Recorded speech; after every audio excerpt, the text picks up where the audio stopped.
plug ugly. Indian tribeswomen disfigure their noses to protect them from kidnappers. These tribeswomen wear huge nose plugs in an attempt to make themselves so ugly neighboring tribes would be put off from kidnapping them. Unusual pictures show how the women of the Apatani tribe wear wooden plugs in the fleshy upper parts of their nostrils and have facial tattoos in an effort to become so undesirable the raiding parties would no longer want them. The unusual practice can only be seen on women over the age of 40 as the Indian government have since outlawed it. Younger women are pictured without any disfigurements.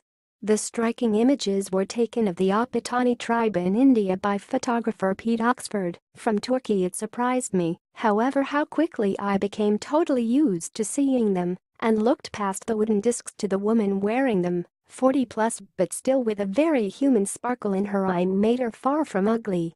Indeed, the host of our homestay had nose plugs and we sat every morning with her around the fire for breakfast. Very soon I failed to notice that she had them.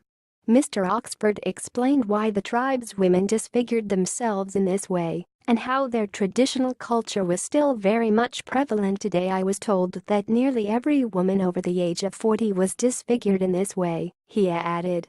The practice stems from the days up until the mid-70s when neighboring tribes would raid villages and steal the Apatani women. It was decided, by the men apparently, that large nose plugs of the so-called pig-nosed women would render the women so ugly that the raiding parties would no longer want to steal them. The culture of the Apatani people was still very much deeply ingrained in their everyday beliefs. Shamanism was widely practiced, and at every house there was a sacrificial altar where chickens or eggs are sacrificed to bring luck and to cure ills. The Apatani still adhered to their traditional way of life and did not encounter many foreigners, as Mr. Oxford found out. There were also larger communal sacrificial sites on the edges of the villages where desires of bigger things were asked of the spirits, he said. The villages were crowded and houses densely packed side by side.